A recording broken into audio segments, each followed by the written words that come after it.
pas grand-chose, ça c'est sûr, en tout cas pas leur santé. T'as raison de le dire. Non, mais c'est En, pas le En cas de Grèce, tous les Français. Attention, c'est pas en le cas Grèce, de tous les on a vu une Français. explosion aussi des Oui, cancers, des maladies bien sûr. infantiles, Bah voilà, des enfants qui voient leurs parents détruits, qui d'un coup tombent voilà. malades eux aussi. Enfin voilà, Exactement. effectivement. Oui, oui.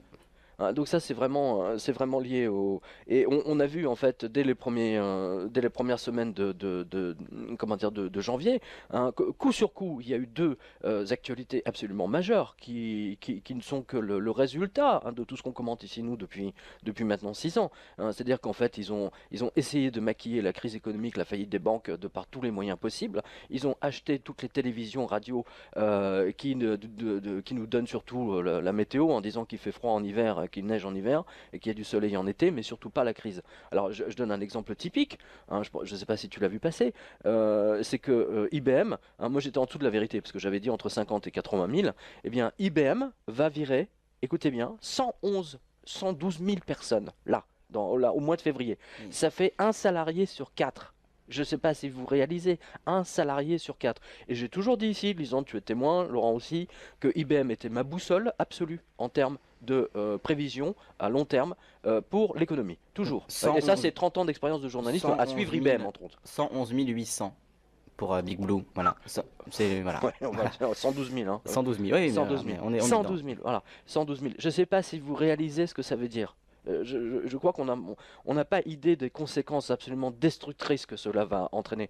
Parce que j'ai toujours dit ici, pour bien comprendre les réactions d'IBM, qui sont des réactions d'anticipation, hein, là, techniquement, c'est pour mi-2015 et surtout 2016-2017.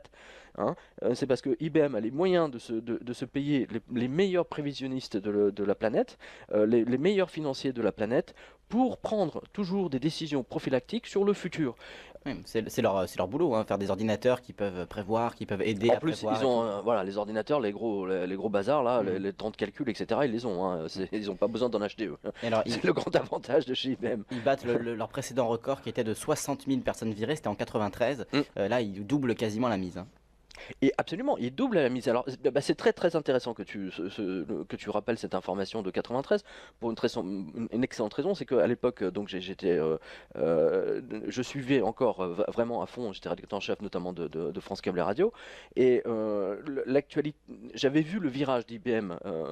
IBM avait pris l'option progressive de passer en mode esclavage, hein. C'est-à-dire d'abandonner la fabrication d'ordinateurs pour se concentrer uniquement sur le logiciel, hein. Et au lieu d'embaucher des ingénieurs aux États-Unis, en France, en Angleterre, etc., je rappelle qu'il y a une tour IBM, hein, il y avait du moins une tour IBM à Courbevoie, hein, à la Défense, hein, qui aujourd'hui qui est quasiment vide, eh bien ils ont tout délocalisé en Inde. Hein, et que en décembre dernier, c'était en novembre ou décembre, ils ont déjà viré 50 000 esclaves indiens. Hein, voilà, boum. Donc aujourd'hui, ils se retrouvent sans rien. IBM est l'exemple même de la multinationale qui a pris l'option de l'esclavage et qui va exploser en plein vol, hein, du moins en ce moment qui court des risques absolument colossaux, pour une simple bonne raison, c'est qu'ils ont abandonné totalement tout ce qui est matériel, hein. Les ThinkPad, ils les ont vendus à Lenovo. Les serveurs, il y a un an, grosso modo, ils les ont vendus également à Lenovo. Ils ont vendu tout un tas de matos qu'ils fabriquaient, qui faisaient le cœur de métier d'IBM. Et aujourd'hui, ils sont plus que dans l'immatériel, on va dire, hein, dans le logiciel. Et ben, ils vont devenir une SS2I comme les autres, IBM. Voilà. Et ils vont continuer à licencier. Donc la décision d'IBM, je referme un tiroir, la décision d'IBM de virer 112 000 personnes, dites-vous bien que les banques américaines, que les banques françaises, que les banques anglaises, allemandes, etc. vont faire la même chose. Hein, chaque fois que IBM a fait des licenciements majeurs en Europe et aux États-Unis, dans les 6-8 mois plus tard, il y a toujours une vague colossale de licenciements derrière. Toujours. Pour toi, toujours, c'est la toujours, boussole. toujours. Pour moi, c'est la boussole absolue. Voilà. Très bien, Donc voilà, accrochez-vous. la boussole s'affole en tout cas, là on le voit, 120 000 personnes virées, c'est démentiel quoi. Mais en plus, on en a parlé ensemble il y a quoi? Il y a un mois et demi, je À sais chaque plus. fois qu'on fait la lecture des licenciements, il y a IBM qui va de son petit 2000, de son petit 10 000, de son petit 30 000 personnes virées, enfin de sa charrette. Non, enfin, quoi. IBM c'est assez rare. IBM, non, c'est plus les banques, les grosses banques américaines qui y vont par charrette. Eux, ils y vont par petites touches, hein, par petites En tout touches. cas, on a ces Hein. annonces à chaque fois d'IBM qui dit oui, on va peut-être virer 5 000 d'ici 2 ans, on va peut-être virer 10 000 d'ici 3 ans. Oui, Ça revient souvent, hein, ces absolument. annonces d'IBM là. Absolument. Alors pourquoi elles virent? Tiens, justement, c'est un très bon enchaînement. Mhm. Pourquoi elles virent? Parce qu'ils dépendent intégralement de la cotation de leur action à Wall Street. hein. N'oubliez pas, c'est très important. Pourquoi ils décident de virer tous ces gens? Pour que l'action rapporte, enfin, le cours de l'action rapporte aux actionnaires, justement. Oui, pour que le Hein. cours remonte artificiellement. Donc, en fait, ils seront capables, ils seraient capables de se vendre eux-mêmes, de se licencier eux-mêmes, juste pour que les actionnaires, qui sont des gens, des hedge funds, des fonds de pension, des machins, des trucs immatériels techniquement, hein, surtout beaucoup de banques, voilà. Et donc c'est pour ça que vous avez cette déconnexion en ce moment entre le monde, entre les places financières, entre le Dow Jones, le CAC 40, etc., hein, qui atteignent des niveaux complètement délirants. Enfin, je parle de Wall Street, hein, en l'occurrence. Hein, alors que dans la réalité, les gens, il y a 90 millions de chômeurs, enfin rien qu'aux États-Unis. En France, on a dépassé. Ils ont beau bidouiller les chiffres comme ils veulent, catégorie A, catégorie B, catégorie C. Qu'est-ce que ça veut dire ça? Hein, il y a 10-15 ans, quand l'ANPE donnait ses chiffres de chômage, c'était pour tout le territoire, y compris Dom-Tom. Hein, ils n'avaient pas catégorisé ça en. Hein, voilà. C'est absolument effroyable, quoi. Et donc je dis à nos auditeurs, aidez votre patron, si vous êtes dans une PME, aidez-le. Asseyez-vous sur vos 35 heures. Hein, c'est vraiment ce que je vous dis. Parce que les 35 heures, personne ne va pouvoir les tenir. Impossible. Impossible. Préparez-vous à passer aux 40 heures, à 42 heures. Je sais, ça paraît aberrant, mais je maintiens ça. Exactement. Pour ceux qui ont encore un boulot, aidez votre patron. N'hésitez pas à repasser de manière à ce que sa productivité, à ce qu'il puisse maintenir des prix raisonnables, parce qu'avec les charges que le Parti socialiste met sur les entreprises et sur les, enfin, je veux dire, les Français sont bouffés de tous les côtés, quoi. De tous les côtés, par des gens qui n'ont jamais bossé de leur vie. Hein, je rappelle, François Hollande, il n'a jamais bossé de sa vie. Hein, cette espèce de feignant là. Il le disait lui-même à la fin des années 80, il disait vous savez, quand on est attaché parlementaire, on Oui, vient il quand le on a disait envie. même. Mais ils sont jamais cachés. Je pourrais rester dans mon bureau et ne rien faire, je serais payé pareil. C'est des incompétents. C'est des incompétents. Et là, on Il voit a fait l'honnêteté de le dire au moins, mais bon. Exactement, on voit que le pays est tenu par les énarques et les banquiers. Voilà. Hein, c'est QFD. Alors, pour ce qui est de l'info sur l'économie, par quoi tu veux commencer? Parce qu'on en a tellement, je sais pas par où commencer. Non mais Lisande, attends. Oui. Justement, puisque tu parles d'info, tu as vu nulle part sur France 2, nulle part, à nouveau, je me répète, je sais, mais nulle part, 112 000 licenciements, mais c'est énorme. Et c'est énorme. J'ai entendu nulle part, j'ai juste lu sur ton blog, hein, honnêtement. Mais c'est nulle part, ils le donnent nulle part. D'ailleurs, le site. Et tu sais pourquoi? Pour pas faire peur aux gens. Le site que tu donnes en source, c'est Cult of Mac, un site. Il y en a partout, hein, Ziff Davis, sur le site anglais, j'imagine. Partout, il y en a partout. J'imagine. En tout cas, voilà, c'est sur la presse spécialisée, mais la presse hors informatique n'en parle pas, n'en dit pas un mot. Ouais, même Fox News, hein, ces bandes d'enfoirés de Fox News, hein, ils le disent pas non plus, hein, ils se gardent bien, hein, ils sont au service des banques. Hein, Fox News en même temps, qui attend une info de la part de Fox News encore aujourd'hui. C'est NBC, hein, qui appartient à General Electric, hein, voilà, qui a racheté Alstom, etc. Hein, ne vous étonnez pas qu'ils ne donnent pas d'informations. Hein. L'information a été vendue aux banquiers. Hein, les banquiers ont pris le contrôle D'ailleurs, on l'a vu même là récemment. Hein, Libération, l'Express et je sais plus, Télévision Juive ou Télévision Israël, je sais pas quoi. Israël 24. Israël 24, un truc comme ça, se mettent ensemble dans un pool grâce au patron de SFR. C'est génial. Oui. C'est génial. Avant, Libération appartenait à Rothschild, maintenant c'est toujours techniquement, hein, je l'avais déjà dit ici il y a 2 ans, c'est quand même absolument scandaleux qu'un journal, quel qu'il soit, je veux dire qui appartient à comment dire, à un étranger, en l'occurrence qu'il soit allemand ou israélien, hein, mais qui ne vienne pas nous donner de ce qu'on doit faire de notre politique nucléaire. Hein, parce que je pense qu'un journal, hein, Tel Aviv News, hein, s'ils avaient donné Israël doit abandonner sa défense nucléaire, je pense qu'il y aurait des sérieux, la rédaction aurait explosé, tu vois. Hein, voilà. Non mais c'est toujours, hein, nous on est en France, on est très bon à se vendre aux autres, hein. C'est excellentissime ça. Donc là c'est l'Express Libération qui vont passer effectivement entre les mains de quelqu'un qui a choisi d'être déchu de sa nationalité française. C'est-à-dire il aime tellement pas la nationalité française qu'il a choisi qu'on lui retire cette nationalité. Non mais le mec publie en France, non mais c'est génial, le mec publie des news politiques en France avec des journalistes qu'il paye lui-même pour donner les orientations. Hein, mais voilà, une bonne raison de boycotter l'Express et Libération. Hein, s'il en fallait. De toute façon, on a vu qu'il donnait. Il faut qu'il la jette encore, ouais. L'autre avec son slip là autour de son cou là. Ce que j'ai beaucoup aimé, c'est entendre Christophe Barbier devrait être maintenu à la direction. Bah oui, tu m'étonnes. Ça fait des années qu'il a déjà un discours complètement. Ça fait des années qu'il tire les pompes des libéraux. Hein, on l'a vu. On va le laisser au pouvoir. Bah, oui, on va le laisser, voilà. Rappelle-moi de mettre le porte-jartel de ma copine autour de mon cou rouge, non, tant qu'à faire. Non, mais oui, moi aussi, tiens, je devrais faire ça, tu vois. Non, le mec, parce qu'il fait ça Un uniquement. soutien-gorge rouge. Ouais, voilà, un soutien-gorge. Non, parce qu'il fait ça uniquement pour, tu sais, pour qu'on le repère, tu sais, c'est un, Oui, c'est un gimmick, repère ouais, média bien visuel, sûr. hein, c'est un gimmick. C'est un hein. gimmick visuel. Ouais, Exactement. ouais. hein, L'écharpe donc, rouge, on le reconnaît. Même si on ne connaît pas son nom, on sait, ah oui, c'est le gars avec l'écharpe rouge. Ouais. Oui, alors je rappelle pour nos auditeurs qui ne le savent pas que la raison pour laquelle il porte cette écharpe rouge, c'est parce que c'est Carla Bruni qui lui a offert. Oui. Voilà. Non mais, Ouais, non, mais tout est dit. moi j'ai pas la prétention Non mais en plus non mais imagine toi à l'antenne expliquer aux gens, je porte une écharpe que m'a offert Madame Chirac, tu vois. Ouais, ouais. C'est Julie Gaillet qui m'a offert cette petite cravate que je porte. C'est vrai, c'est ça. Non, déjà, déjà, où est l'indépendance de l'information là, entre nous? Non mais ça fait longtemps, effectivement. Voilà. On se souvient de Philippe Val, puisque Charlie Hebdo a fait l'actualité récemment. Je sais pas si tu as vu ça. Philippe Val qui était très ami aussi avec le couple Carla-Nicolas, qui s'était fait nommer à France Inter. Où l'indépendance des médias publics là-dedans aussi. Voilà. Ouais. Et qui a dégommé, bien entendu, l'humoriste là. Oui, Guillaume et Porte à l'époque. C'est les mêmes mecs, tu sais, qui te donnaient, tu sais, qui étaient dans la gauche résistante, tu sais, une fois qu'ils te donnent le pouvoir, c'est les pires fachos, tu vois. Comme quoi, les mecs d'extrême gauche, en fait, sont les vrais fachos. Je l'ai toujours dit ici, l'extrême gauche, c'est les vrais fascistes. Les néoconservateurs sont nés du trotskisme initialement. Donc, Alors justement, tiens, puisque alors l'un de mes délires à nouveau est devenu réalité, hein, tu l'as vu, parce que ça fait partie de nos délires avec Laurent, entre autres, qu'on avait abordé maintes fois depuis au moins 4-5 ans. Alors je sais pas si tu le vois, alors parce que là j'ai tellement de feuilles sur mon bureau. C'est en fait, voilà, le parti, le parti socialiste veut vendre les œuvres d'art de la France pour payer la dette. Tu as vu ça? je l'ai, oui. 2015 commence très fort. C'est génial, ça date du 3 janvier. Le PS veut vendre le 3 janvier, en plus, date symbolique. Ouais. Qui veut vendre donc les œuvres d'art de la France pour payer la dette, bien Oui. sûr. Ça, c'est une très très bonne idée. Hein. Ouais. C'est un rapport parlementaire qui a été publié le 3 janvier, pas innocent comme date, et publié sur BFM Business sous la plume de Patrick Coquidé, intitulé « Et si l'État vendait des œuvres d'art des musées pour investir ?» Ah bah, quelle bonne question. C'est très intelligent, Oui, vraiment. Là, bien sûr. Bref. Rien que le titre devrait vous hérisser les cheveux. Je vous avais toujours dit que ces pétutes de politique finiraient par vendre la Joconde et le château de Versailles. Et bien là, vous avez la publication technique qui ouvre les portes de la grande escroquerie de la planche à billets américaine et japonaise. Et européenne maintenant. Et européenne, évidemment. C'est à l'époque où on écrit ce papier, ce n'était pas encore le cas, mais on va en parler évidemment, des 1100 milliards. Donc voilà, la banque à billets américaine, japonaise, européenne, auxquelles nous sommes soumis. Jugez-en. Donc là, on cite le rapport. Un rapport parlementaire qui vient d'être rendu public met en lumière le nombre très élevé d'œuvres d'art entassées dans les réserves des musées et jamais exposées. Certaines d'entre elles pourraient être vendues pour dégager des moyens financiers. Un sacrilège ?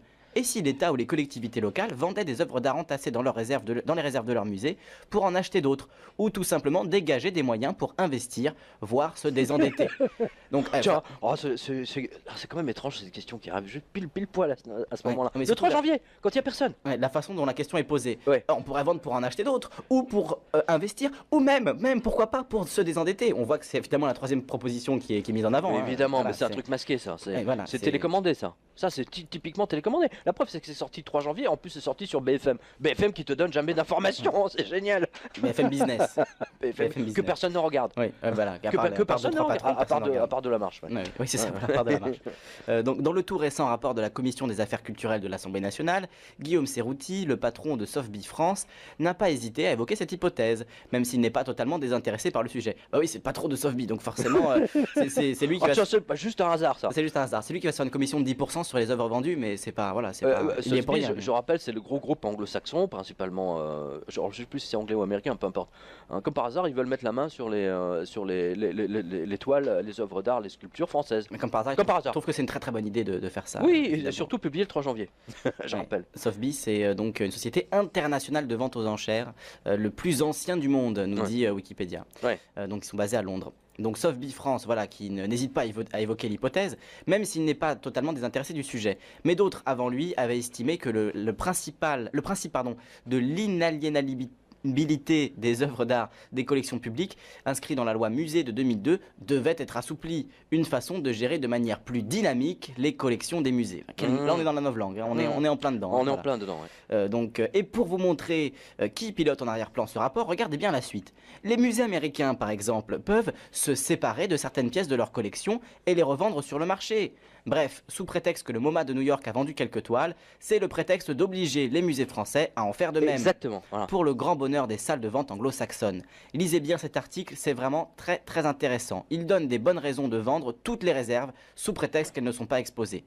Après le vol de l'or des pays souverains, la bête à 7 têtes a décidé de s'attaquer aux œuvres d'art. Pourquoi ? Parce que cela permet aussi des artifices comptables encore plus fous qu'avec les fausses estimations actuelles sur l'immobilier. Là, soyons très très vigilants, car c'est une nouvelle spoliation qui se prépare. Merci dans tous les cas à ces parlementaires français non nommés qui ont passé quelques jours à New York aux frais de la princesse pour établir ce rapport, préparant un nouveau grand vol légal des Français sous le vrai prétexte de repayer une dette émise en photocopieuse. En plus. Et si on avait encore un doute sur la loyauté des parlementaires, eh bien là leur traîtrise est clairement exposée, c'est-à-dire donc sur BFM. Voilà, sur BFM, ouais, pour une fois qu'il donne une info. Mais c'est pas par hasard. BFM Business. Et BFM Business. Et là, moi, je reviens sur Monsieur Cerutti. D'abord, il est le patron de Sotheby. D'abord, alors Monsieur Cerutti, excusez-moi, vous êtes un enfoiré. Et puis en plus, là, ça me permet de l'habiller pour l'hiver. Elle est bonne. Donc c'est. Est-ce qu'il a un rapport d'ailleurs avec la célèbre remarque? Peut-être bien. Hein. Non, mais attends. Non, mais il défend les intérêts de Sotheby, qui est une société anglaise. En quoi Monsieur Cerutti doit être pris en compte dans un rapport parlementaire qui concerne la France? Je rappelle quand même que les parlementaires français sont censés défendre les intérêts des Français.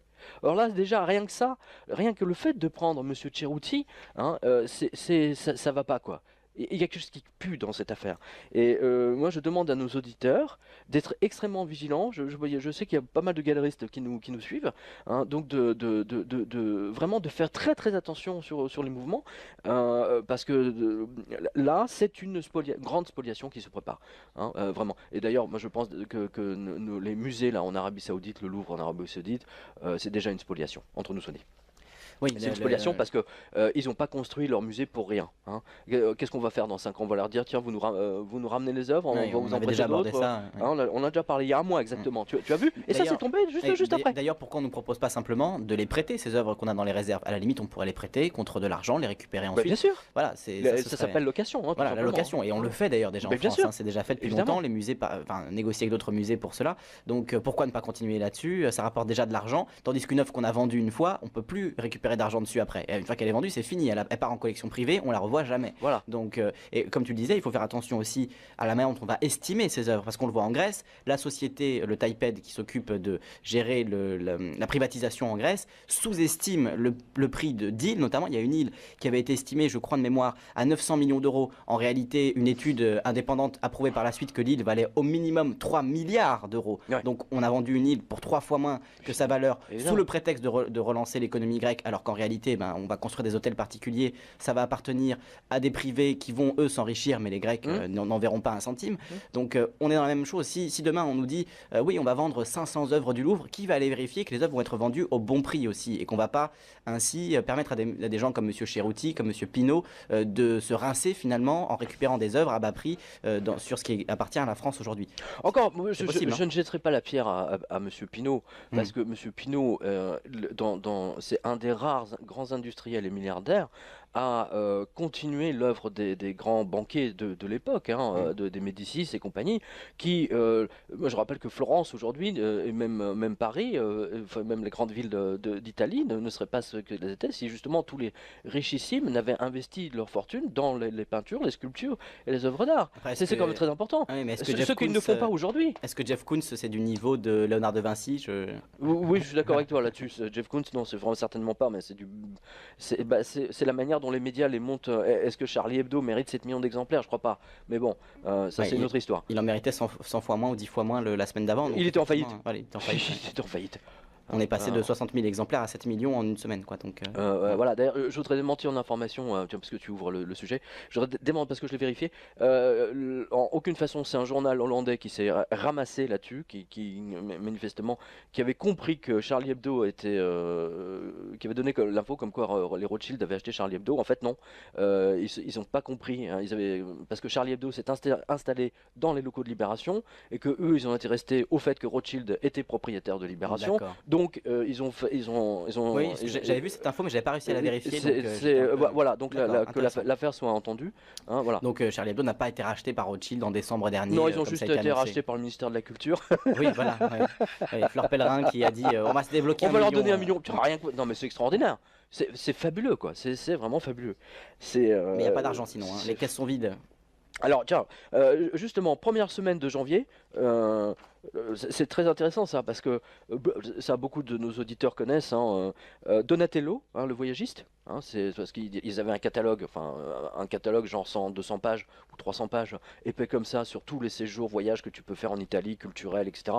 Donatello, ça fait 20 ans que ça existe, hein, si mes souvenirs sont bons. Eh bien, Donatello était en cessation de paiement, voilà. C'est la technique utilisée pour passer sous les radars, se déclarer en cessation de paiement le 30 décembre. Hein, à 2 jours du réveillon. Hein. Ce fut le cas pour l'abattoir AIM et c'est aussi le cas pour Donatello, l'un des plus célèbres tour opérateurs français dans le monde. Voilà. La raison est la même, la crise a frappé si fort que les Français ne peuvent plus se payer des vacances.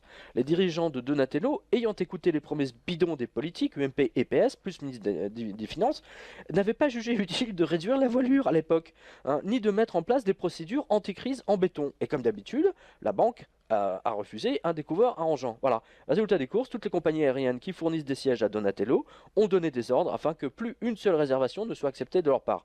Les 8 agences en France et les 50 personnes qui travaillent auront des conséquences dramatiques sur l'industrie si Donatello ne réussit pas à se sortir de ce blocage financier. Voilà ce qu'apporte à tous ceux qui croient, les politiques, et regardent les économistes menteurs sur BFM VC. Voilà. C'est dans Tourmag et Quotidien du Tourisme. Et je remercie notre lecteur Sébastien. Voilà. Que je connais d'ailleurs. Voilà. Non, mais c'est fou. Et d'ailleurs, dans la même semaine, alors je ne sais pas si tu vois, il y avait un article dans le quotidien où je sais plus trop, Sébastien aussi me l'avait signalé. Je l'ai traité, ça concerne Cyprus Airways, la compagnie aérienne chypriote, où je disais que c'était, donc je donne l'information, pardon, que c'était en. Oui, je l'ai faillite imminente de Cyprus Airways. Ouais. Air Journal a écrit le 2 janvier 2015 que Cyprus Airways, la compagnie nationale donc chypriote, est sous le couperet de l'Union européenne, qui ne veut entre autres aucune compagnie aidée par un gouvernement. Du coup, elle va à sa faillite, merci Bruxelles, car jusqu'à présent, Cyprus Airways n'a tenu le coup que grâce aux aides de l'État chypriote. Anticipant la faillite de Cyprus Airways, les autorités boursières vont retirer le 13 janvier 2015 les actions de la compagnie de la bourse de Chypre. Cyprus Airways est sous la menace d'une amende massive de la part de la Commission européenne qui pourrait atteindre 80 millions d'euros. La compagnie, qui emploie environ 500 personnes, pourrait être contrainte au dépôt de bilan si elle devait rembourser les sommes concernées. Alors ça y est, elle s'est mise en... Ça y est, elle est en faillite, hein, c'est officiel. Ça veut dire en faillite, ça veut pas dire forcément qu'elle va disparaître, hein, mais qu'elle va être rachetée par Dieu seul sait qui, hein, ou en général par Ryanair, je sais qu'il y a plusieurs compagnies qui étaient intéressées. Oui, effectivement, voilà, merci à Corsair, lire le très bon article d'Air Journal sur le sujet. Vous voyez à quoi sert l'Union européenne à supprimer tous les services publics afin de les privatiser par majoritairement des compagnies anglo-saxonnes. Et alors, monsieur Rohrbacher ajoute une info intéressante. Il a remarqué que le président d'AirAsia, la compagnie dont l'avion vient de se crasher, a vendu, il y a une semaine, 850 000 actions. Je pense qu'il n'y a pas de hasard. Je pense qu'il y a un délit d'initié là-dessous, c'est-à-dire sur Infowars, le site d'Alex Jones. Moi, ça me rappelle aussi le numéro 2 de la CIA qui avait vendu les actions des compagnies victimes du 11 septembre, la veille du 11 septembre. Hein, c'est dans le livre Black Masters notamment. Autre délit d'initié célèbre. Alors justement, alors pendant que il y a quand même un truc assez extraordinaire, c'est que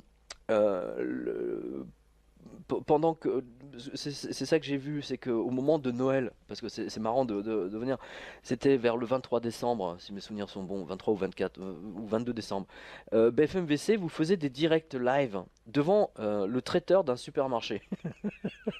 C'est le mec qui te vend, tu sais, du pâté, du jambon, etc. Les mecs ils te font un direct live devant le traiteur. Tu vois, moi c'est du jamais vu pour moi. Là, je crois que là on a franchi un cap tout à fait extraordinaire. Les chaînes d'infos. Moi j'aime bien les traiteurs, mais enfin bon, de là à faire un direct live pour nous expliquer que les Français achetaient des trucs pour préparer le repas de Noël, tu vois, je sais pas pourquoi, mais on s'en était douté, tu vois. Non, mais BFM, c'est son spécialiste de ça. Nous sommes ici devant la boucherie où les Français achètent leur viande pour Noël. Ouais. Oui, on s'en fout complètement. C'est direct de chez le boulanger, tu sais, les Français achètent leur pain. Les Français achètent leur pain ici, Gérard. Alors, en même temps, le Télégraphe de Londres, lui, nous apprenait qu'un trader Forex était porté disparu après une monumentale escroquerie de Ponzi ait été mise à jour. Voilà.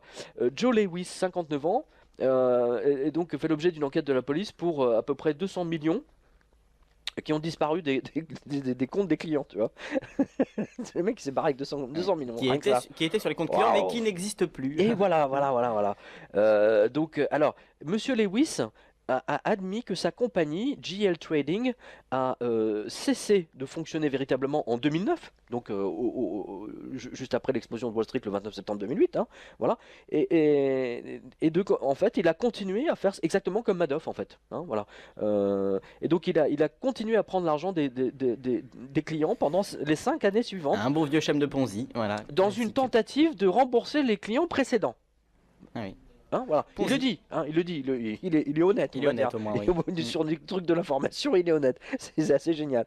Donc, vous voyez bien que depuis le 29 septembre 2008, justement, tout le monde, quand je dis tout le monde, les banquiers, les assureurs, etc., tout le monde fait semblant, surtout les banques et les assureurs. Ils n'ont pas, et lui, comme ce trader, ils n'ont pas osé se mettre en faillite. Et donc l'arnaque a continué jusqu'à aujourd'hui.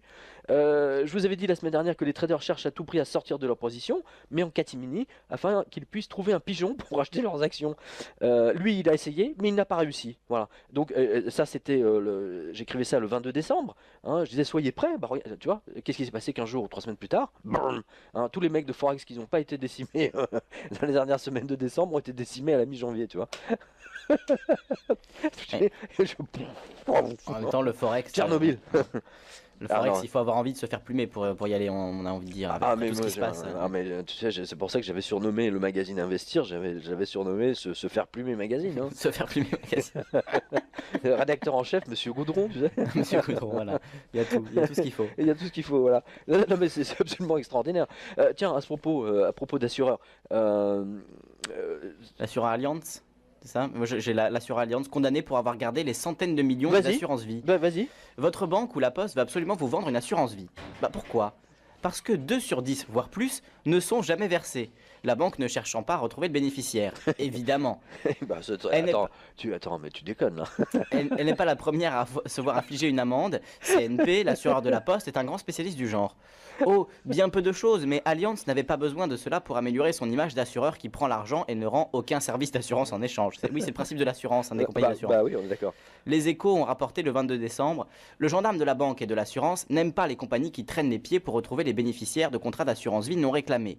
L'autorité de contrôle prudentiel et de résolution, la CPR, vient en effet d'infliger à Allianz Vie, filiale de l'assureur allemand, une amende de 50 millions d'euros. Il s'agit de la sanction la plus lourde prononcée par le régulateur des assurances. Dans sa décision en date du 19 décembre 2014, la commission des sanctions de la CPR, organisme indépendant adossé à la Banque de France, souligne que ces sanctions répriment essentiellement le fait que, jusqu'à une date récente, Allianz Vie n'avait pas adapté son organisation et ses moyens aux nouvelles exigences d'identification des assurés sur la vie décédée et de recherche des bénéficiaires qui ont résulté de la loi du 17 décembre 2007. Le mec, il est mort, il va pas téléphoner à son assureur pour le dire « Attendez, je suis mouru, tu vois. » J'aimerais que ma famille perçoive mon assurance vie, s'il vous plaît, je viens de décéder. C'est bête, hein. Ouais. Mais peut-être qu'Allianz disait ça, mais on attendait un coup de fil, on attendait une lettre, on attendait à recommander quelque chose, quoi. Appelez le numéro vert. C'est ça. On a un numéro vert disponible pour tous les gens décédés, ils peuvent nous appeler. C'est le téléphone de l'au-delà, tu sais. Voilà. Il faudrait que Allianz, là, ils prennent un médium, là, tu sais. Oui, je viens d'avoir un accident de voiture, je viens de décéder, là, qu'est-ce qu'on peut faire? Tu sais que dans le film, là, comment ça s'appelle, avec Whoopi Goldberg, là. Je suis pas sûr d'avoir vu ce film. Tu sais, c'est un mec qui est tué dans la rue, puis ensuite il est de l'au-delà, mais il part pas en fait de l'autre côté, et puis il reste pour identifier ses assassins. Et il y a une médium qui est jouée par Whoopi Goldberg, et c'est Maurice Jarre qui a fait la musique. Je me souviens plus du. C'est avec Demi Moore. Il y a la fameuse scène là, de l'argile. Bref, restons sérieux. Non, très très bon film. Hein, c'est Ghost, tout Ghost. simplement. Ah oui, c'est Ghost, voilà. Ghost, non, parce que je savais pas s'il y avait un titre français. La scène de l'argile, là, ça m'a parlé. Ah, tu vois. Coquin va. Une des scènes les plus sensuelles du cinéma américain, on peut le dire. Oui. Alors, parlons de pas sur autre chose. Alors, tu disais, tu voulais parler des assurances. Non, mais attends, juste une chose, mais il y a autre chose. N'acceptez à nouveau, j'ai écrit ça, je vous le rappelle, donc ça c'est. Ah oui, à la fin. Si vous avez un sinistre quelconque, n'acceptez pas l'expert que vous envoie votre assureur. Jamais. Jamais. Prenez un assureur, un expert d'assuré, à vous. hein, en plus, je vous signale que dans votre contrat, il est prévu que si vous prenez un assuré à vous, il est payé par votre assureur. Hein, voilà. C'est vous qui choisissez votre assureur. Ne laissez pas votre assureur, hein, choisir, enfin envoyer le sien quoi. Hein, vous êtes sûr que vous serez lundi sniqué. Hein, c'est Oui. obligatoire. Oui, son but c'est de faire en sorte que l'assurance dépense le moins possible. Donc forcément. Ah, mais même j'ai eu un cas extraordinaire. Attends, la fille, j'ai failli l'acheter quoi. Une espèce de morue là qui était venue, mais c'était horrible quoi. Dans le genre, tu sais, elle se faisait tout juste, si elle se donnait la peine de venir te voir, tu vois. C'est incroyable, tu vois. Bon, Pour estimer les dégâts, faisons vite, tu j'ai vois. un repas après. Hein. Oui, faisons vite. Hein. Faisons vite, s'il vous plaît. Voilà, donc bon, on vous doit 200 euros, tu vois.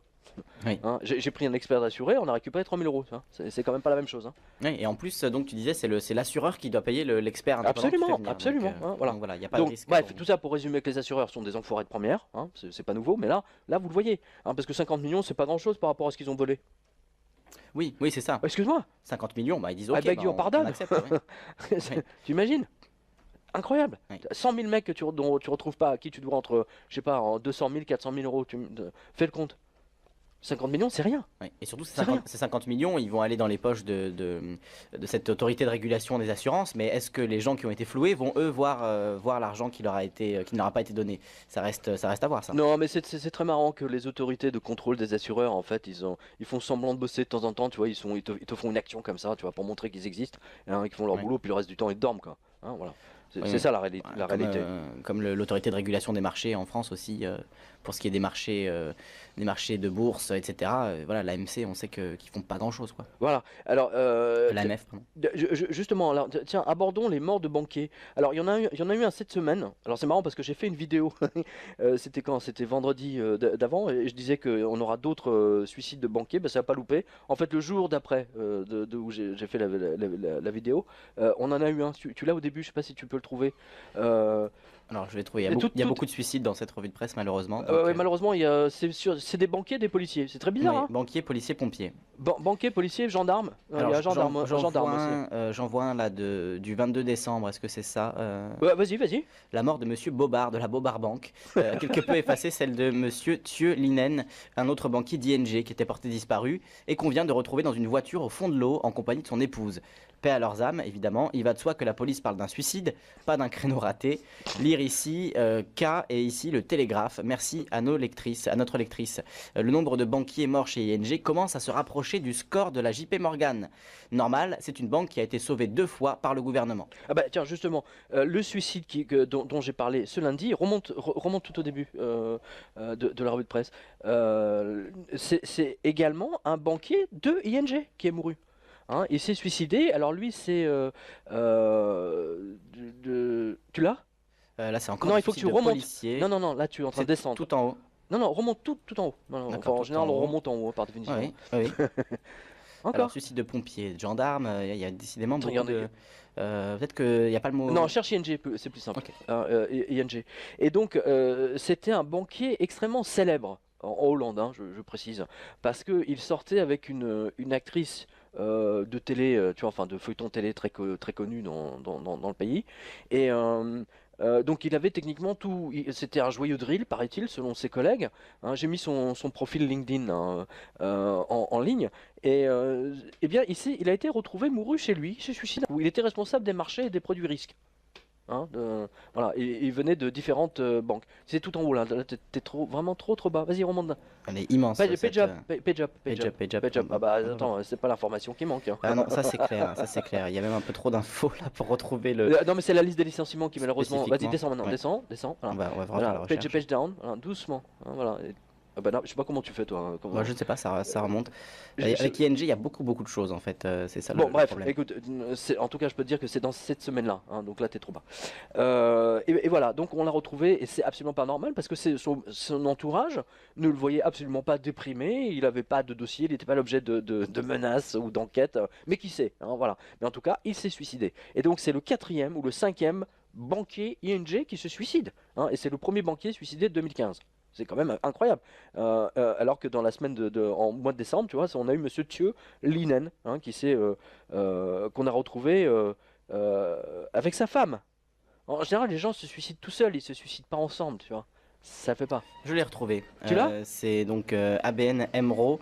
Voilà, avec déjà une. Ah mais non, je me suis planté, excuse-moi. Voilà, enfin, ING, il y a non mais c'est une banque hollandaise, mais il y a des connexions, hein, parce que je sais plus qui a racheté l'autre ou quelles sont les participations croisées entre ABN et ING. En tout cas, j'ai l'article. Avec déjà une soixantaine de banquiers partis dans la fleur de l'âge, voici que Chris Van Hagen, ici s'affiche LinkedIn comme tu l'as donné, aristocrate hollandais très connu, amant d'une actrice hollandaise encore plus connue et joyeux drille type le loup de Wall Street. Et il a quitté sans prévenir sa fonction de chef des marchés au sein d'ABN AMRO en se suicidant chez lui, alors que rien ne laissait présager une telle action. Selon la presse hollandaise, il avait absolument tout pour être, selon le standard de la bête média, heureux. Femme, voiture, argent, c'est le 4e banquier avec le dossard ABN à être rappelé à Dieu. Notre lectrice Madame Wolf nous a donné l'article de Quotenet ici, donc à lire sur le blog. Merci à elle. Voilà, donc ça fait autant bon, moi je confonds toujours ABN AMRO et ING parce que elles sont très très proches, elles sont hollandaises surtout. Mais ça fait beaucoup de banquiers en même temps d'ING et en même temps d'ABN AMRO qui meurent. Beaucoup de banquiers hollandais, oui. Non mais c'est très marrant ça. Hein. Ils vont finir par se rapprocher du score de la JP Morgan, hein, clairement. Hein. Je trouve ça absolument extraordinaire, quoi. Donc ça fait beaucoup de gens. Et alors, tiens, justement, bah, vous avez vu il faut qu'on parle un peu de la Grèce. Hein. Il faut qu'on parle un peu de la Grèce parce que là, justement, j'ai une information que j'avais donnée au mois de décembre, mais qui prend une dimension extraordinaire. Elle est juste en dessous, je ne sais pas si tu la vois. La CIA en action en Grèce. Je l'ai. Hein, il faut changer le vote du 29 décembre. Parce qu'il faut expliquer voilà, que les élections législatives qui ont eu lieu hein, vont donner une élection présidentielle dans la foulée. Hein. La constitution grecque oblige l'élection d'un président hein, qui représente, qui n'a pas grand pouvoir, hein, mais sans président tu ne peux pas continuer. Hein, un peu comme en Italie, quoi, un président qui a un rôle symbolique finalement. C'est-à-dire s'il n'y a pas de président, s'il y a 3 élections qui foirent, s'il n'y a pas de président, ils sont obligés de remonter et de refaire des élections législatives. Oui. C'est ce qui s'est passé là. C'est pour ça qu'on a eu des élections législatives en Grèce. C'est parce qu'ils n'avaient pas réussi à élire un autre président qui avait un nouveau président, parce que le précédent a démissionné. Je précise. Bon, alors ceci étant posé, si j'ose dire, vas-y, lis-le, parce que c'est. Alors là, vous allez comprendre les tenants aboutissants. Attention, écoutez bien. Un député grec du Parti des Grecs indépendants a expliqué à la presse qu'il a été l'objet d'une tentative de corruption. On m'a proposé entre 2 et 3 millions d'euros pour que je vote pour la coalition du président grec. J'ai eu 2 réunions, elles ont toutes les 2 été enregistrées. Pavlos Ailakis a également précisé que cet argent lui aurait été proposé par un homme d'affaires, pas un homme politique. Selon certaines sources, cet homme lui a précisé que le Premier ministre Antonis Samaras lui téléphonerait sous peu et lui proposerait de rejoindre un nouveau parti en cours de création. Effectivement, c'est le parti qui a fait 4%, je crois. Exactement. Donc c'est à lire sur Iceberg Mag. Merci à Aethos. De son côté, l'AP et Zero Hedge en parlent également et soulignent que seules les grandes banques, les grandes banques, tu n'as pas fini ta phrase? Oui, je devais être vraiment très très fatigué. Je fais ça à 5h du matin. Oui, en fait, que seules les grandes banques ont intérêt, hein, voilà, c'est ça que je voulais finir, que seules les grandes banques ont intérêt à garder la coalition, parce qu'ils savaient que s'ils ne votaient pas un nouveau président, les élections seraient programmées et que l'extrême gauche, Syriza en l'occurrence, gagnerait les élections. Et c'est ce qui s'est passé. Exactement, c'est ce qui s'est passé. Il y a eu 3 tentatives de corruption en Grèce de députés pour influencer le vote. 3 tentatives de corruption. Oui, et avec des millions d'euros. Hein. On ne parle pas de dizaines de milliers d'euros, on parle de 2 à 3 millions d'euros. Voilà. Non, non, mais je sais pas si tu réalises, c'est vraiment une bande d'enfoirés. La pourriture des hommes politiques grecs n'a d'égal que celle de l'UMP et du PS. Sérieusement. C'est vrai qu'on connaissait l'image effectivement de classe politique corrompue de la classe grecque, mais là en tout cas ce député-là précisément, il a eu le courage en tout cas de ne pas accepter l'argent et de le dire à la presse, ce qui est déjà pas mal. Ce qui a dit peut-être que les choses changent aussi en Grèce, hein, que voilà, la corruption, même les politiques en ont marre peut-être aujourd'hui. Non, je pense que les députés sont toujours prêts à prendre quelques millions en mallette, etc., pour financer leurs En tout prochaines cas, élections. pas celui-ci des Grecs Pas indépendants. Là, celui-ci, celui-là. voilà, pas Mais celui-ci. oui, c'est vrai que pour cet élément l'a révélé, combien de millions d'euros ont été versés à des politiques pour qu'ils rejoignent tel ou tel. Ouais, Voilà. bien sûr. Et moi j'ai trouvé ça très intéressant de voir la CIA en action. Parce que pour qu'ils en soient arrivés là, il y a eu une panique totale à la station de la CIA à Ils sont Athènes. désespérés. Ils étaient désespérés, ils ont fait une opération qui a totalement foiré, ils n'ont pas eu le temps de faire les profils psychologiques comme ils le font habituellement pour voir si le mec est susceptible d'accepter ou de pas accepter, ou de le faire chanter, tu vois. Parce qu'en général, il y a toujours une tentative de chantage. C'est comme ça qu'ils les tiennent, on en a déjà parlé ensemble. Bien sûr. Hein, ouais, voilà. Et là, ça a loupé, et donc c'est sorti dans la presse, tu vois. Bam. Mais tu vois bien que le petit parti là, qui était justement destiné à affaiblir, enfin à prendre des voix notamment à Aube Dorée, bah, ça a quand même fonctionné. Hein. Donc ils ont bien été payés, hein, un certain nombre des Grecs indépendants là. Voilà. Alors si tu peux donner les résultats là, juste tout en haut. Je les avais, on va les retrouver. C'est tout en haut parce que moi je le vois pas. C'est vrai que remonter sur les informations jusqu'en décembre, c'est j'ai des papiers partout là sur mon sur mon moi, bureau. je monte et je descends inlassablement la liste des articles. T'as du mal parce que moi j'ai pas pu voilà, prendre. je les ai. Donc on a Syriza avec 36,35%. Non mais remonte justement comment. Oui, d'accord, on va lire tout. Ah non mais c'est très important ça, hein, parce que ce que les médias ne vous ont pas dit sur les élections grecques, c'est très important ça. Donc les Grecs ont voté massivement et ont dit à Bruxelles d'aller se faire voir chez les Allemands avec leur satanée austérité imposée depuis 7 ans. Seul souci pour Syriza, il lui manque 2 sièges, donc oui 149 sur 151, pour avoir la majorité à l'Assemblée. Et c'est là que les petits partis indépendants feront la différence et auront leur mot à dire. En particulier Aube Dorée, le parti d'extrême droite qui a pourtant été décapité lors d'une opération juridique illégale montée de toutes pièces. Je vous ai donné les tenants et les aboutissants ici même, puisque tu étais en Grèce à l'époque. Hein. Oui, mais ça, on l'a découvert après, hein, que tout a été acheté, que le juge a été acheté, que tout a été fait pour faire plaisir à une coalition juive. Parce que le Premier ministre comment dire, grec était en conférence à New York devant, je sais plus, l'association juive enfin un truc comme ça, et il avait promis avant même qu'il soit arrêté, qu'il allait être arrêté dans les jours qui viennent. Entre autres. Mais vous avez tout ça sur leur revue de presse, hein, c'est intéressant. On s'en souvient. C'est incroyable, c'est monstrueux. Ouais. Donc contre toute attente, Chrissy Avgi, donc Aube Dorée, a recueilli plus de 6% des voix, ce qui lui donne ses 17 sièges qui compteront bien plus que ceux des autres partis. Incroyable. Imaginez surtout que c'est juste un siège de moins par rapport aux élections de 2012 et surtout que les Grecs ont voté pour la photo de Nikos Michaloliakos puisque celui-ci est en prison. Non mais attends, le bulletin de vote, t'as un mec, tu sais, derrière les barreaux. Les Grecs ont voté pour un mec qui était en prison. Est-ce que vous réalisez ce que ça veut dire? Moi ça me rappelle Hitler, hein. Oui, il y a un côté comme ça. En plus, mais bien sûr. Aube Dorée se réclame clairement du nazisme. Il est clairement fasciste. Hein, lui, il est clairement national-socialiste. À Hitler, machin, bidule, à la totale. Les immigrés pendus, tout ça. Voilà, exactement. Non, mais ils ont 17 sièges, c'est ça, hein. Oui, 17 sièges, un de moins, ils en avaient 18 et ils ont Incroyable, ils ont voté pour un mec en tôle. Donc ils se maintiennent malgré effectivement des gens en prison. Donc c'est pour dire oui effectivement le côté le vrai vainqueur très déchiré quoi de cette élection et de la Grèce hein, de manière générale. Donc je lis la suite de l'article. En clair, la vraie vedette de ces élections n'est pas celle qu'on croit. Et voici une autre information que BFM et Idésinfo ne vous donnent pas. Lisez bien ceci. 23h10. Georges Papandréou, leader du mouvement des socialistes démocrates, s'en prend à Venizelos après que le leader du PASOK ait blâmé pour le succès électoral d'Aube Dorée. Stop. Tu vois, il parle de succès électoral. Succès électoral de Aube Dorée. Ça veut bien dire ce que ça veut dire. Nulle part tu l'as entendu dans les commentaires sur le week-end dernier sur Athènes. Nulle part. Donc dans une déclaration, Papandréou a accusé le Premier ministre sortant d'avoir travaillé avec Takis Baltakos, un ancien secrétaire général du gouvernement qui avait démissionné après avoir maintenu une ligne directe de communication avec le parti néo-nazi. Fascinant. Le fait est que Syriza n'a pas l'intention de quitter l'Europe pour le moment. Le parti, comme il l'a dit, veut juste renégocier la dette et donner les soins gratuits au peuple.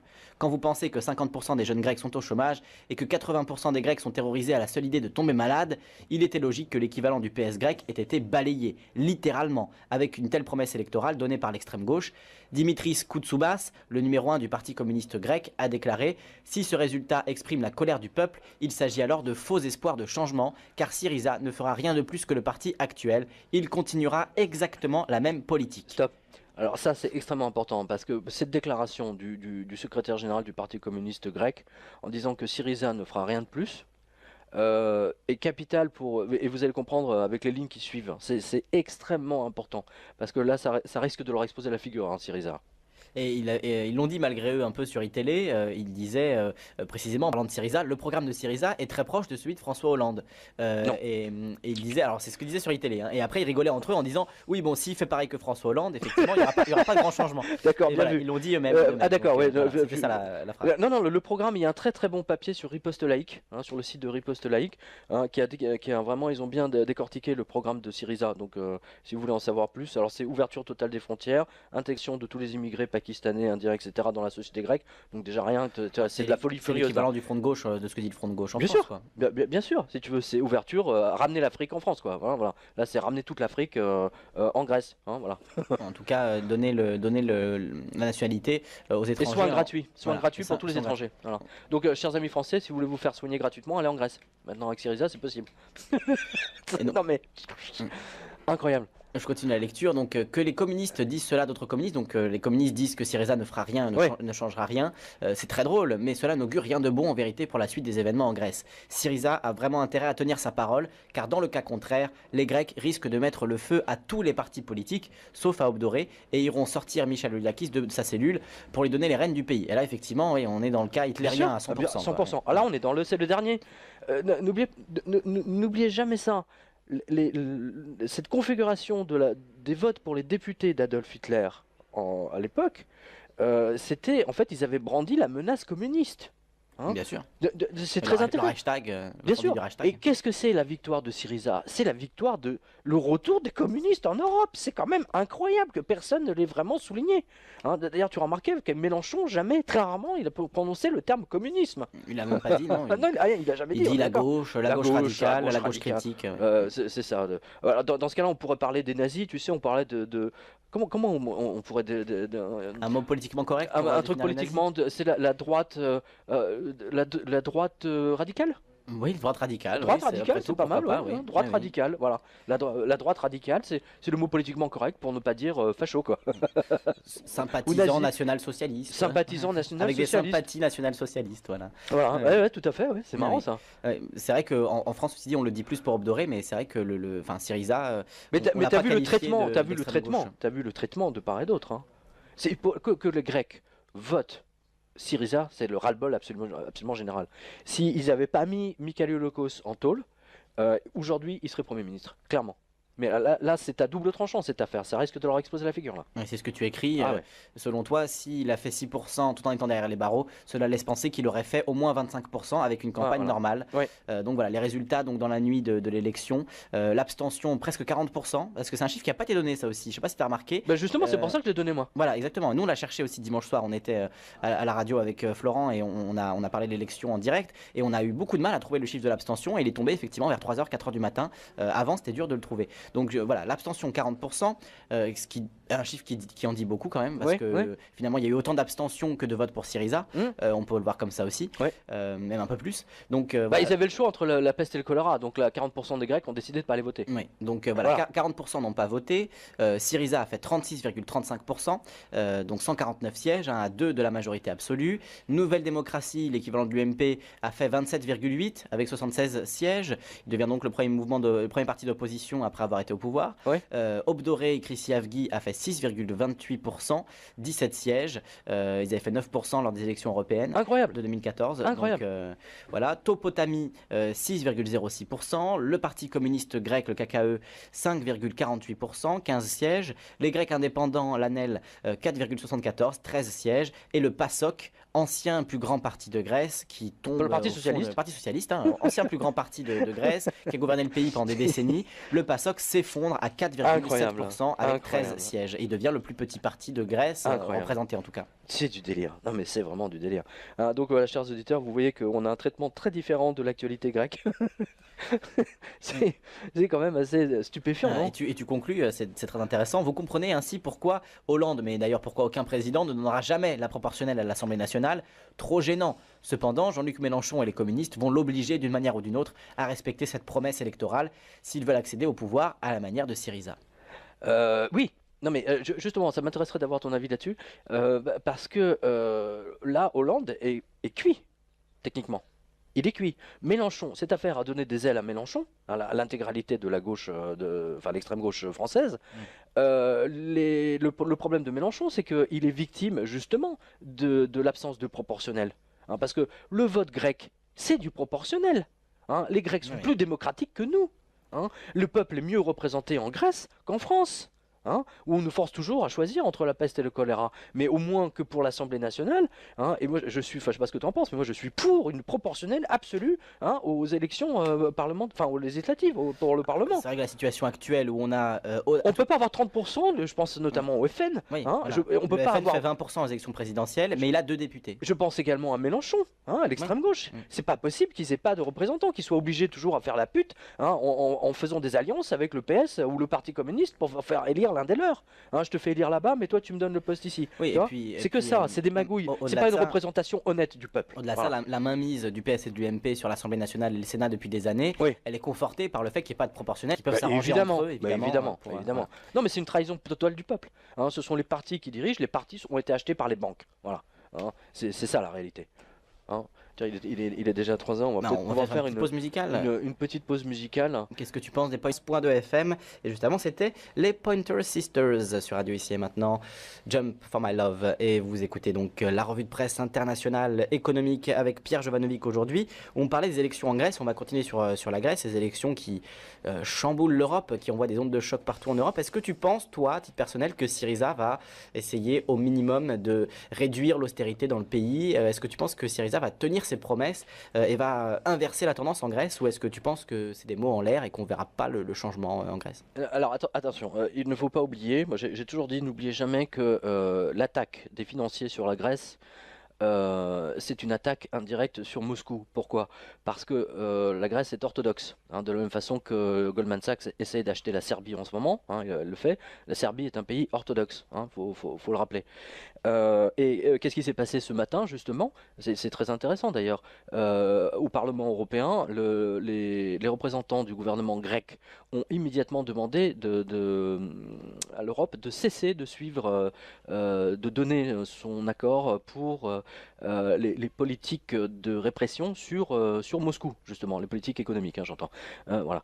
Donc là, on voit bien qu'il y a que Syriza va aller du côté de Moscou.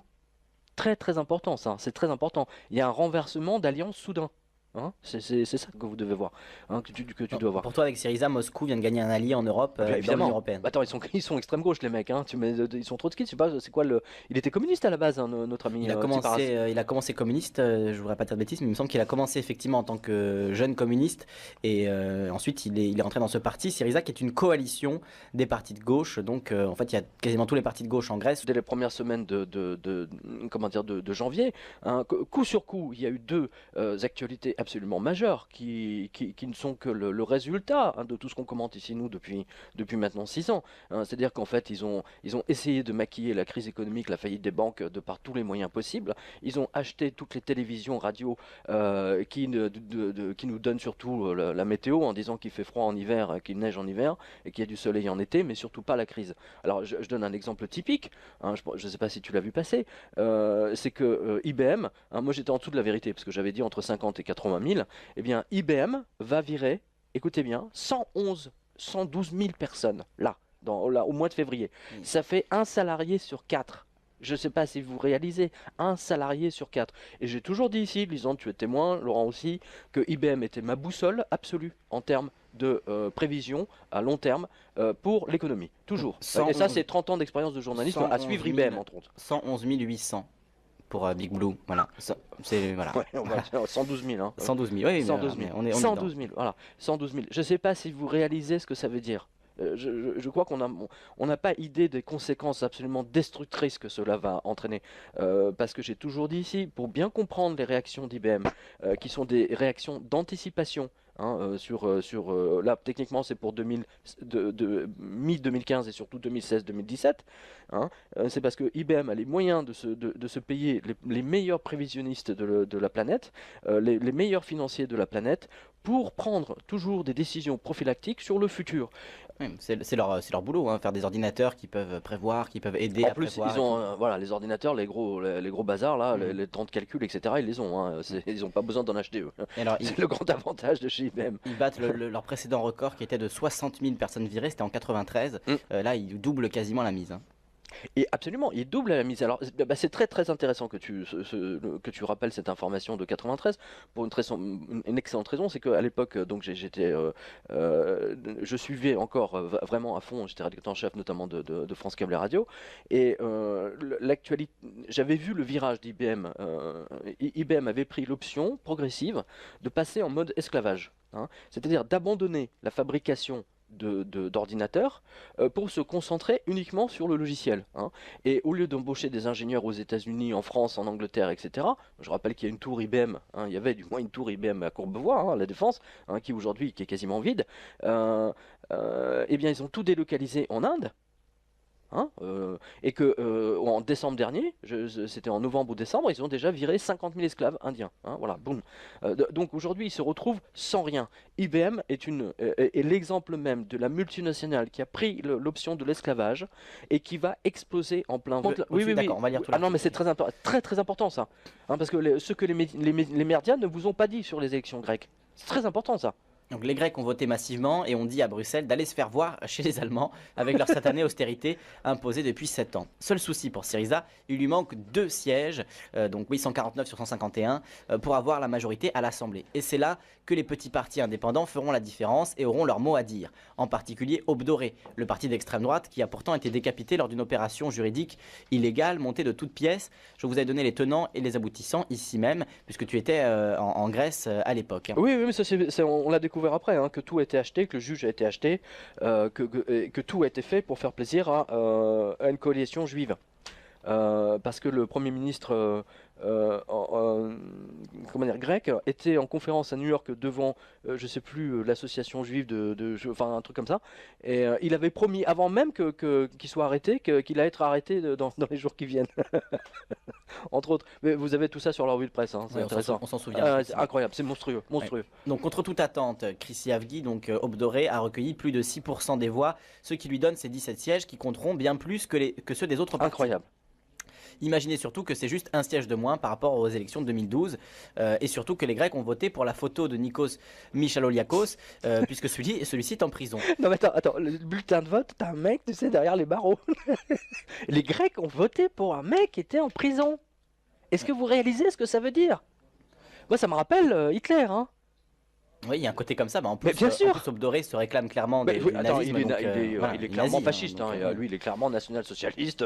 À Hitler, machin, bidule, à la totale. Les immigrés pendus, tout ça. Voilà, exactement. Non, mais ils ont 17 sièges, c'est ça, hein. Oui, 17 sièges, un de moins, ils en avaient 18 et ils ont Incroyable, ils ont voté pour un mec en tôle. Donc ils se maintiennent malgré effectivement des gens en prison. Donc c'est pour dire oui effectivement le côté le vrai vainqueur très déchiré quoi de cette élection et de la Grèce hein, de manière générale. Donc je lis la suite de l'article. En clair, la vraie vedette de ces élections n'est pas celle qu'on croit. Et voici une autre information que BFM et Idésinfo ne vous donnent pas. Lisez bien ceci. 23h10. Georges Papandréou, leader du mouvement des socialistes démocrates, s'en prend à Venizelos après que le leader du PASOK ait blâmé pour le succès électoral d'Obdoré. Stop. Tu vois, il parle de succès électoral. Succès électoral de Obdoré. Ça veut bien dire ce que ça veut dire. Nulle part tu l'as entendu dans les commentaires sur le week-end dernier sur Athènes. Nulle part.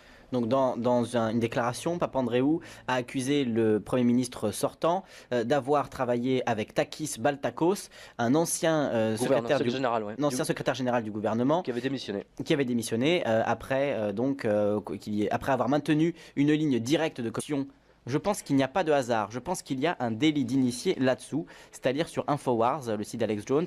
Moi, ça me rappelle aussi le numéro 2 de la CIA qui avait vendu les actions des compagnies victimes du 11 septembre, la veille du 11 septembre. Hein, c'est dans le livre Bluff Masters notamment. Voilà, autre délit d'initié célèbre. Alors justement, alors pendant que il y a quand même un truc assez extraordinaire, c'est que pendant que c'est ça que j'ai vu, c'est qu'au moment de Noël, parce que c'est marrant de venir, c'était vers le 23 décembre, si mes souvenirs sont bons, 23 ou 24 ou 22 décembre, BFM-VC vous faisait des directs live devant le traiteur d'un supermarché. C'est le mec qui te vend, tu sais, du pâté, du jambon, etc. Le mec, ils te font un direct live devant le traiteur. Tu vois, moi, c'est du jamais vu pour moi. Là, je crois que là, on a franchi un cap tout à fait extraordinaire. Les chaînes d'infos. Moi, j'aime bien les traiteurs, mais enfin bon, de là à faire un direct live pour nous expliquer que les Français achetaient des trucs pour préparer le repas de Noël, tu vois, je sais pas pourquoi, mais on s'en était douté, tu vois. Non, mais BFM, c'est son spécialiste de ça. Nous sommes ici devant la boucherie où les Français achètent leur viande pour Noël. Oui, on s'en fout complètement. C'est direct de chez le boulanger, tu sais, les Français achètent leur pain. Les Français achètent leur pain ici, Gérard. Alors, en même temps, le Télégraphe de Londres, lui, nous apprenait qu'un trader Forex était porté disparu après une monumentale escroquerie de Ponzi été mise à jour. Voilà. Joe Lewis, 59 ans, et donc fait l'objet d'une enquête de la police pour à peu près 200 millions qui ont disparu des comptes des clients, tu vois. C'est le mec qui s'est barré avec 200 millions. Qui était sur les comptes clients, mais qui n'existe plus. Et voilà. Donc, alors, Monsieur Lewis a admis que sa compagnie, GL Trading, a cessé de fonctionner véritablement en 2009, donc juste après l'explosion de Wall Street le 29 septembre 2008, hein, voilà. En fait, il a continué à faire exactement comme Madoff, en fait, hein, voilà. Et donc, il a continué à prendre l'argent des clients pendant les 5 années suivantes. Un beau vieux schème de Ponzi, voilà. Dans une tentative de rembourser les clients précédents. Ah oui. Hein, voilà. Il le dit, il est honnête. Il est honnête au moins, oui. Sur des trucs de l'information, il est honnête. C'est assez génial. Donc, vous voyez bien que depuis le 29 septembre 2008, justement, tout le monde, quand je dis tout le monde, les banquiers, les assureurs, etc., tout le monde fait semblant, surtout les banques et les assureurs. Ils n'ont pas, lui, comme ce trader, ils n'ont pas osé se mettre en faillite. Et donc l'arnaque a continué jusqu'à aujourd'hui. Je vous avais dit la semaine dernière que les traders cherchent à tout prix à sortir de leur position, mais en catimini, afin qu'ils puissent trouver un pigeon pour acheter leurs actions. Lui, il a essayé, mais il n'a pas réussi. Voilà. Donc ça, c'était, j'écrivais ça le 22 décembre. Qu'est-ce qu'on va faire dans 5 ans? On va leur dire, tiens, vous nous ramenez les œuvres, on va vous en prêter d'autres. On a déjà parlé il y a un mois exactement. Tu as vu? Et ça, c'est tombé juste après. D'ailleurs, pourquoi on ne nous propose pas simplement de les prêter, ces œuvres qu'on a dans les réserves? À la limite, on pourrait les prêter contre de l'argent, les récupérer ensuite. Bien sûr. Voilà, ça s'appelle location. Voilà, la location. Et on le fait d'ailleurs déjà en France. Hein, c'est déjà fait depuis longtemps. Les musées négocient avec d'autres musées pour cela. Donc pourquoi ne pas continuer là-dessus? Ça rapporte déjà de l'argent. Tandis qu'une œuvre qu'on a vendue une fois, on peut plus récupérer d'argent dessus après. Et une fois qu'elle est vendue, c'est fini. Elle part en collection privée, on la revoit jamais. Voilà. Donc, et comme tu le disais, il faut faire attention aussi à la manière dont on va estimer ces œuvres. Parce qu'on le voit en Grèce, la société, le TAIPED, qui s'occupe de gérer la privatisation en Grèce, sous-estime le prix d'île, notamment. Il y a une île qui avait été estimée, je crois de mémoire, à 900 millions d'euros. En réalité, une étude indépendante a prouvé par la suite que l'île valait au minimum 3 milliards d'euros. Ouais. Donc on a vendu une île pour 3 fois moins que sa valeur, sous le prétexte de relancer l'économie grecque, alors qu'en réalité, on va construire des hôtels particuliers, ça va appartenir à des privés qui vont, eux, s'enrichir, mais les Grecs n'en verront pas un centime. Donc on est dans la même chose. Si demain on nous dit, oui, on va vendre 500 œuvres du Louvre, qui va aller vérifier que les œuvres vont être vendues au bon prix aussi, et qu'on va pas ainsi permettre à des gens comme M. Cherouti, comme M. Pinault, de se rincer finalement en récupérant des œuvres à bas prix sur ce qui appartient à la France aujourd'hui. Encore, je ne jetterai pas la pierre à M. Pinault, parce que M. Pinault, c'est un des rares grands industriels et milliardaires à continuer l'œuvre des grands banquiers de l'époque, des Médicis et compagnie, qui, moi je rappelle que Florence aujourd'hui, et même Paris, même les grandes villes d'Italie ne seraient pas ce qu'elles étaient si justement tous les richissimes n'avaient investi leur fortune dans les peintures, les sculptures et les œuvres d'art. C'est quand même très important. Oui, mais ce qu'ils ne font pas aujourd'hui. Est-ce que Jeff Koons c'est du niveau de Léonard de Vinci? Oui, je suis d'accord avec toi là-dessus. Jeff Koons, non, c'est vraiment certainement pas, mais c'est la manière dont les médias les montent. Est-ce que Charlie Hebdo mérite 7 millions d'exemplaires? Je crois pas. Mais bon, ça c'est une autre histoire. Il en méritait 100 fois moins ou 10 fois moins la semaine d'avant. Il était en faillite. Voilà, il était en faillite. Il était en faillite. On est passé de 60 000 exemplaires à 7 millions en une semaine, quoi. Donc, voilà, d'ailleurs, je voudrais démentir une information, parce que tu ouvres le sujet. Je voudrais démentir parce que je l'ai vérifié. En aucune façon, c'est un journal hollandais qui s'est ramassé là-dessus, qui manifestement, qui avait compris que Charlie Hebdo était, qui avait donné l'info comme quoi les Rothschild avaient acheté Charlie Hebdo. En fait, non, ils n'ont pas compris. Hein, parce que Charlie Hebdo s'est installé dans les locaux de Libération et que eux, ils ont été restés au fait que Rothschild était propriétaire de Libération. Donc ils ont. Oui, j'avais vu cette info, mais j'avais pas réussi à la vérifier. Voilà, donc que l'affaire soit entendue. Hein, voilà. Donc Charlie Hebdo n'a pas été racheté par Rothschild en décembre dernier. Non, ils ont juste été rachetés par le ministère de la Culture. Oui, voilà.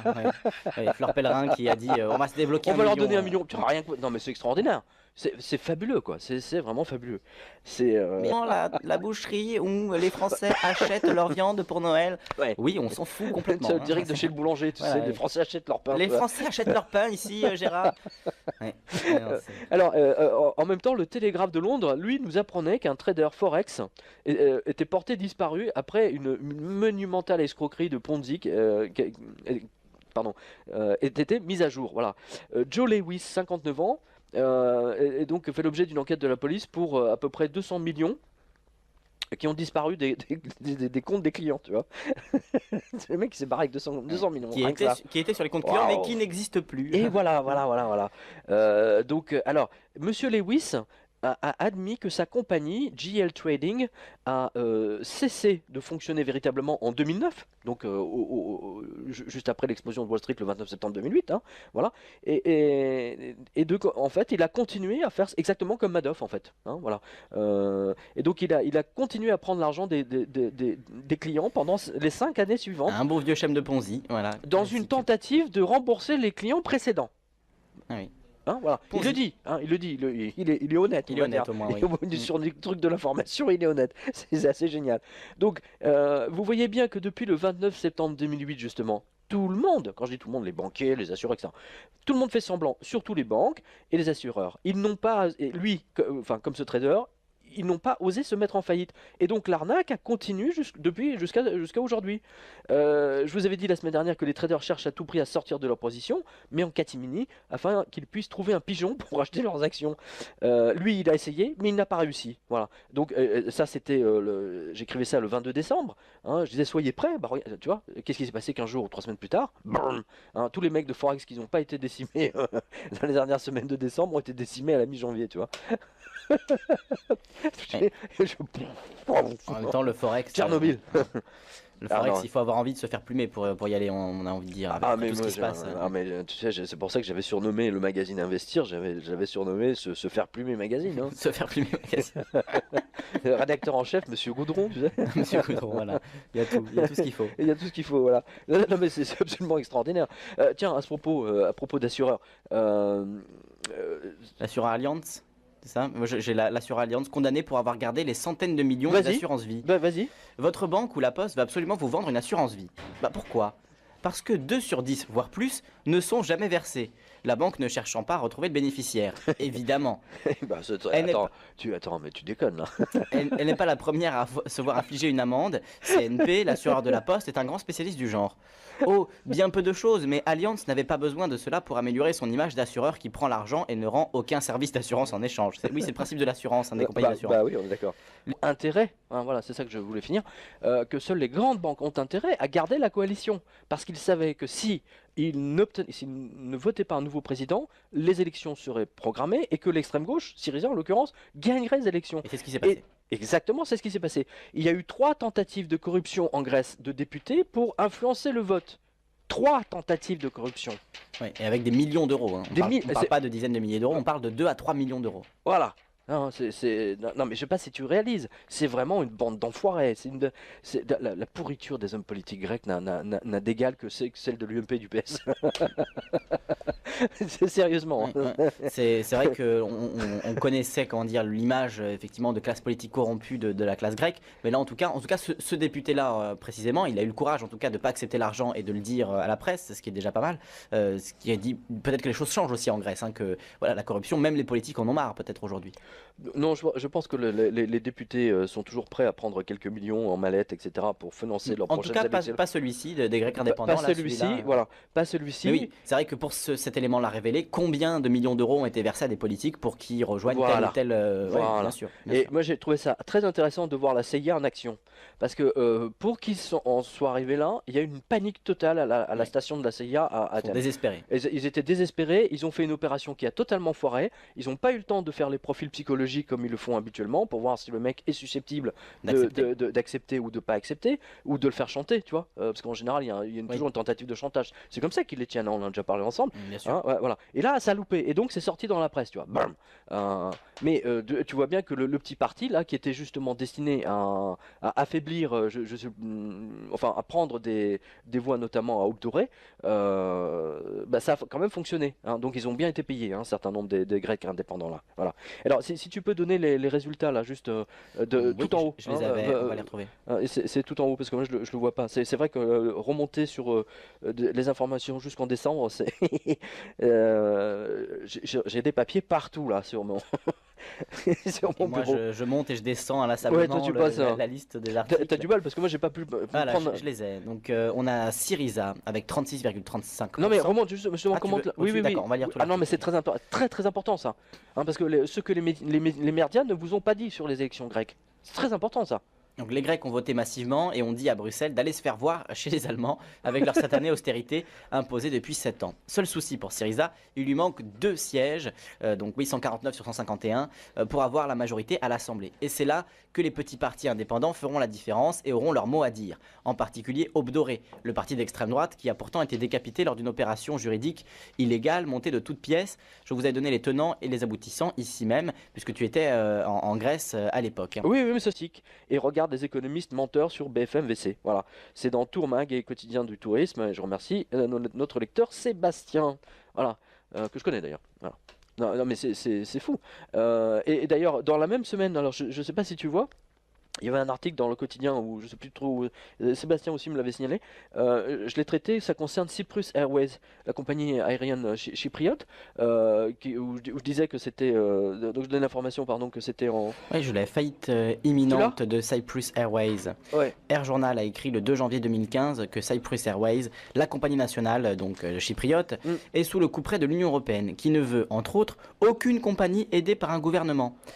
Du coup, elle va à sa faillite, merci Bruxelles, car jusqu'à présent, Cyprus Airways n'a tenu le coup que grâce aux aides de l'État chypriote. Anticipant la faillite de Cyprus Airways, les autorités boursières vont retirer le 13 janvier 2015 les actions de la compagnie de la bourse de Chypre. Cyprus Airways est sous la menace d'une amende massive de la part de la Commission européenne qui pourrait atteindre 80 millions d'euros.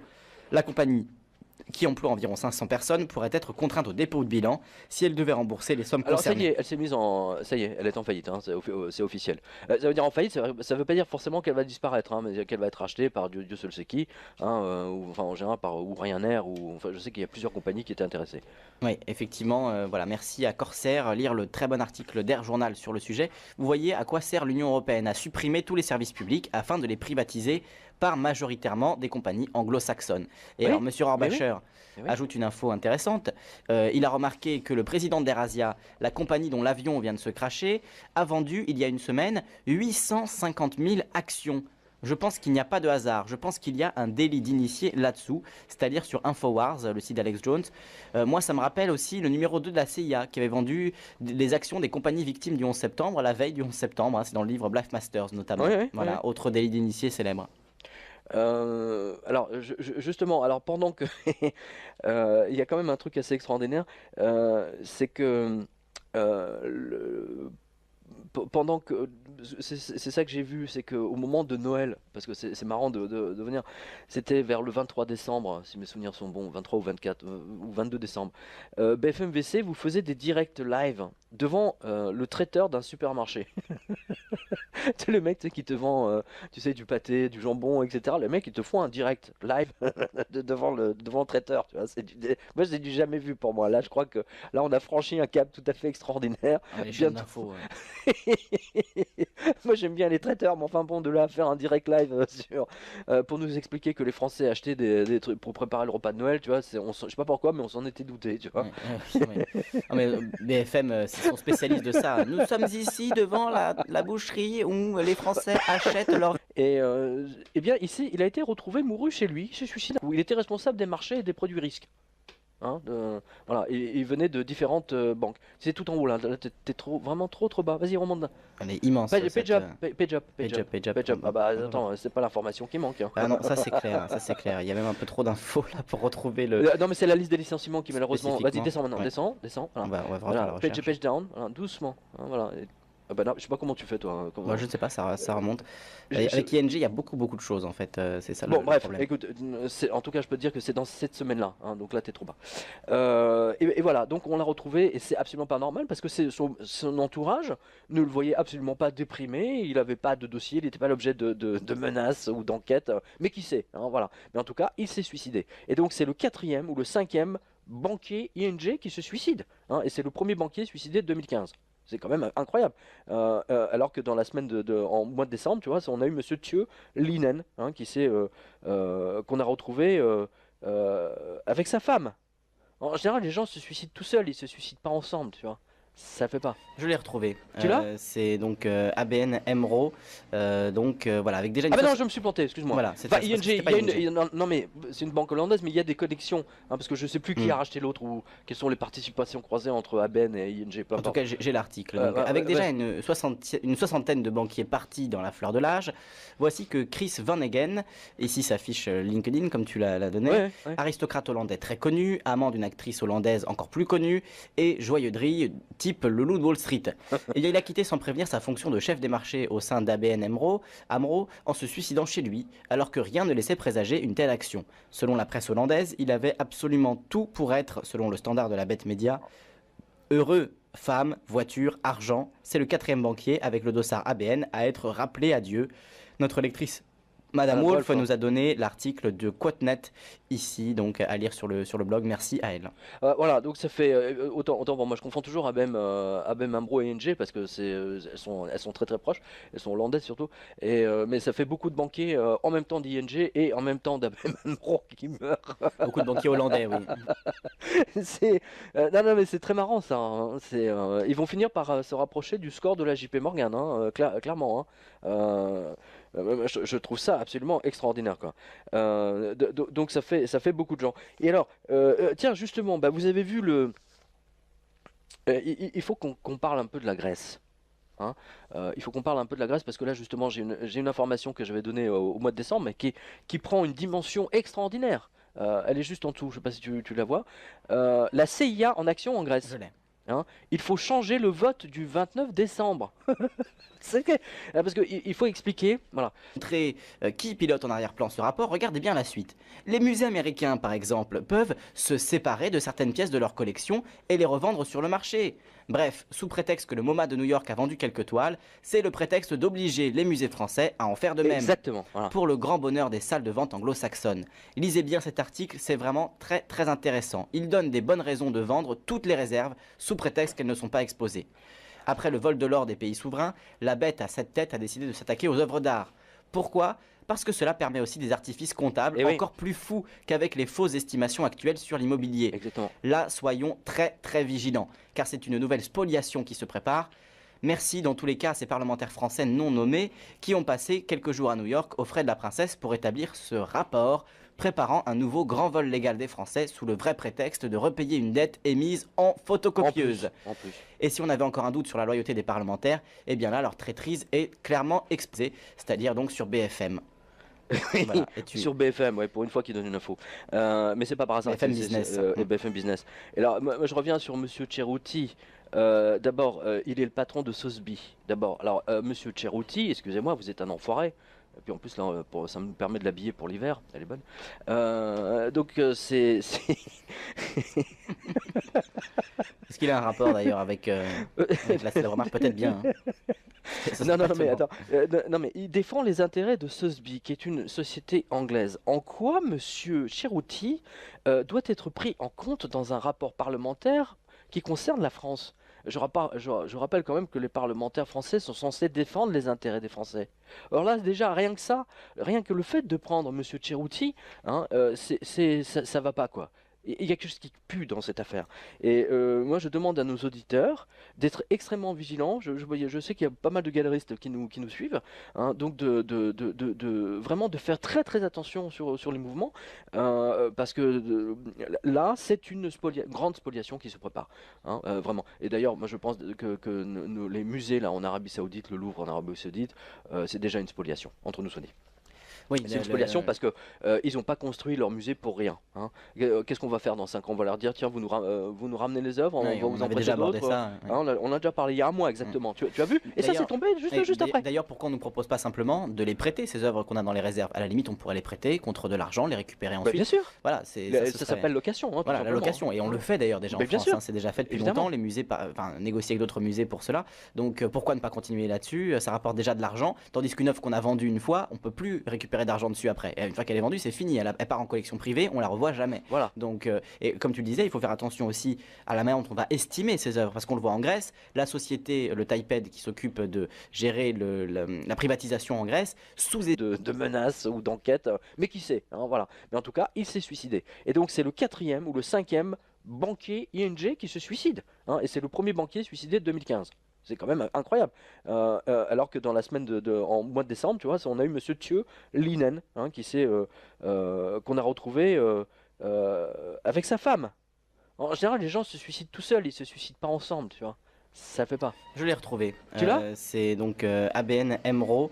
Voilà, avec déjà une. Ah, bah non, je me suis planté, excuse-moi. Voilà, enfin, ING, non, mais c'est une banque hollandaise, mais il y a des connexions. Hein, parce que je sais plus qui a racheté l'autre ou quelles sont les participations croisées entre ABN et ING. En tout cas, j'ai l'article. Avec déjà une soixantaine de banquiers partis dans la fleur de l'âge, voici que Chris Van Hagen, ici s'affiche LinkedIn comme tu l'as donné, aristocrate hollandais très connu, amant d'une actrice hollandaise encore plus connue, et joyeux drille type le loup de Wall Street. Il a quitté sans prévenir sa fonction de chef des marchés au sein d'ABN AMRO en se suicidant chez lui, alors que rien ne laissait présager une telle action. Selon la presse hollandaise, il avait absolument tout pour être, selon le standard de la bête média, heureux. Femme, voiture, argent, c'est le 4e banquier avec le dossard ABN à être rappelé à Dieu. Notre lectrice Madame Wolf nous a donné l'article de Quotenet ici, donc à lire sur le blog. Merci à elle. Voilà, donc ça fait autant bon, moi je confonds toujours ABN AMRO et ING parce que elles sont très très proches, elles sont hollandaises surtout. Mais ça fait beaucoup de banquiers en même temps d'ING et en même temps d'ABN AMRO qui meurent. Beaucoup de banquiers hollandais, oui. Non, mais c'est très marrant ça. Hein. Ils vont finir par se rapprocher du score de la JP Morgan, hein, clairement. Hein. Je trouve ça absolument extraordinaire, quoi. Donc ça fait beaucoup de gens. Et alors, tiens, justement, vous avez vu il faut qu'on parle un peu de la Grèce. Hein. Il faut qu'on parle un peu de la Grèce parce que là, justement, j'ai une information que j'avais donnée au mois de décembre, mais qui prend une dimension extraordinaire. Elle est juste en dessous, je ne sais pas si tu la vois. La CIA en action en Grèce. Je l'ai. Hein, il faut changer le vote du 29 décembre. Parce qu'il faut expliquer que les élections législatives qui ont eu lieu vont donner une élection présidentielle dans la foulée. Hein. La constitution grecque oblige l'élection d'un président qui représente, qui n'a pas grand pouvoir, mais sans président tu ne peux pas continuer. Hein, un peu comme en Italie, quoi, un président qui a un rôle symbolique finalement. C'est-à-dire s'il n'y a pas de président, s'il y a 3 élections qui foirent, s'il n'y a pas de président, ils sont obligés de remonter et de refaire des élections législatives. Oui. C'est ce qui s'est passé là. C'est pour ça qu'on a eu des élections législatives en Grèce. C'est parce qu'ils n'avaient pas réussi à élire un autre président un nouveau président, parce que le précédent a démissionné. Je précise. Bon. Alors, ceci étant posé, si j'ose dire, vas-y, le reste, c'est Libération. Hein, s'il en fallait. De toute façon, on a vu qu'il donnait. Il faut qu'il achète encore. Ouais. L'autre avec son slip là autour de son cou. Ce que j'ai beaucoup aimé, c'est entendre Christophe Barbier devrait être maintenu à la direction. Oui, tu m'étonnes. Ça fait des années qu'il a déjà un discours complètement. Ça fait des années qu'il tire les pompes des libéraux. Hein, on l'a vu. On va le laisser au pouvoir. Oui, on va le laisser. Voilà. Rappelle-moi de mettre le porte-jartel de ma copine autour de mon cou rouge, tant qu'à faire. Non, mais moi aussi, tiens, je devrais faire ça. Tu vois. Parce qu'il fait ça uniquement. Soutien-gorge rouge. Voilà, un soutien-gorge. Non, parce qu'il fait ça uniquement pour, tu sais, pour qu'on le repère. Tu sais, c'est un repère média visuel. C'est un gimmick. C'est un gimmick visuel. Exactement. L'écharpe rouge, on le reconnaît. Même si on connaît pas son nom, on sait, ah oui, c'est le gars avec l'écharpe rouge. Oui, alors je rappelle pour nos auditeurs qui ne le savent pas que la raison pour laquelle il porte cette écharpe rouge, c'est parce que c'est Carla Bruni qui lui a offert. Oui. Voilà. Non mais. Non mais. Tout est dit. Moi j'ai pas la prétention de. Non mais en plus non mais imagine toi. À l'antenne expliquer aux gens je porte une écharpe que m'a offert Madame Chirac, tu vois. C'est Julie Gaillet qui m'a offert cette petite cravate que je porte. C'est ça. Non, déjà, où est l'indépendance de l'information là entre nous? Non mais ça fait longtemps, effectivement. Voilà. On se souvient de Philippe Val, puisque Charlie Hebdo a fait l'actualité récemment. Je sais pas si tu as vu ça. Philippe Val qui était très ami aussi avec le couple Carla-Nicolas, qui s'était fait nommer à France Inter, ou l'indépendance des médias publics là-dedans aussi. Voilà. Et qui a dégommé, bien entendu, l'humoriste là. Oui, Guillaume et Porte à l'époque. C'est les mêmes mecs qui te donnaient, tu sais, qui étaient dans la gauche résistante. Tu sais, une fois qu'ils te donnent le pouvoir, c'est les pires fachos, tu vois. Comme quoi, les mecs d'extrême gauche, en fait, sont les vrais fachos. Je l'ai toujours dit ici. L'extrême gauche, c'est les vrais fascistes. Les néoconservateurs sont nés du trotskisme initialement. Donc, Alors justement, tiens, puisque l'un de mes délires à nouveau est devenu réalité, hein, tu l'as vu, parce que ça fait partie de nos délires avec Laurent, entre autres, qu'on avait abordé maintes fois depuis au moins 4-5 ans. Alors je sais pas si tu le vois, alors parce que là j'ai tellement de feuilles sur mon bureau. C'est en fait, voilà, le parti, le Parti socialiste veut vendre les œuvres d'art de la France pour payer la dette. Tu as vu ça? Je l'ai, oui. 2015 commence très fort. C'est génial, ça date du 3 janvier. Le PS veut vendre le 3 janvier, en plus date symbolique. Qui veut vendre donc les œuvres d'art de la France pour payer la dette, bien sûr. Ça, c'est une très très bonne idée. C'est un rapport parlementaire qui a été publié le 3 janvier, pas innocent comme date, et publié sur BFM Business sous la plume de Patrick Coquidé, intitulé « Et si l'État vendait des œuvres d'art des musées pour investir ?» Quelle bonne question. C'est très intelligent, vraiment. Là, bref. Rien que le titre devrait vous hérisser les cheveux. Je vous avais toujours dit que ces pétutes de politique finiraient par vendre la Joconde et le château de Versailles. Et bien là, vous avez la publication technique qui ouvre les portes de la grande escroquerie de la planche à billets américaine et japonaise. Et européenne maintenant. Et européenne, évidemment. Si vous voulez en savoir plus, alors c'est ouverture totale des frontières, intégration de tous les immigrés pakistanais, indiens, etc. dans la société grecque. Donc déjà rien, c'est de la folie furieuse. C'est l'équivalent du front de gauche, de ce que dit le front de gauche en France. Sûr. Quoi. Bien sûr, si tu veux, c'est ouverture, ramener l'Afrique en France, quoi. Voilà. Là, c'est ramener toute l'Afrique en Grèce. Hein, voilà. En tout cas, donner la nationalité aux étrangers. Et soins gratuits pour tous les étrangers. Voilà. Donc, chers amis français, si vous voulez vous faire soigner gratuitement, allez en Grèce. Maintenant, avec Syriza, c'est possible. Non mais, incroyable. Je continue la lecture. Donc, que les communistes disent cela d'autres communistes. Donc, les communistes disent que Syriza ne fera rien, ne changera rien.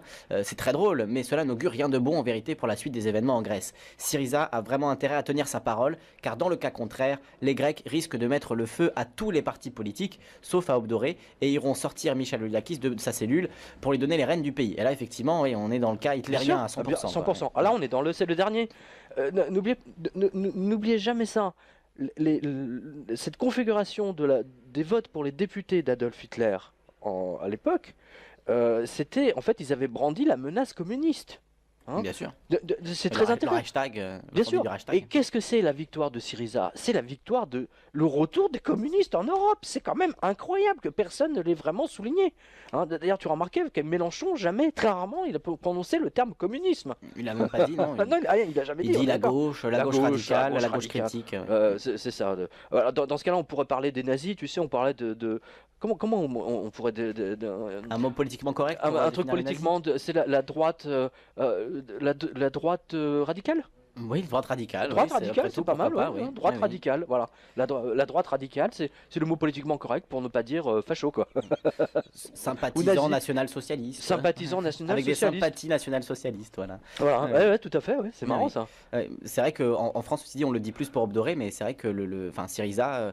Mais t'as vu le traitement, t'as vu le traitement de part et d'autre. Hein. C'est que les Grecs votent Syriza, c'est le ras-le-bol absolument général. S'ils n'avaient pas mis Mikhailoglous en tôle, aujourd'hui, il serait Premier ministre, clairement. Mais là c'est à double tranchant cette affaire, ça risque de leur exploser la figure là. Ouais, c'est ce que tu écris. Ah ouais. Selon toi, s'il a fait 6% tout en étant derrière les barreaux, cela laisse penser qu'il aurait fait au moins 25% avec une campagne voilà. normale. Ouais.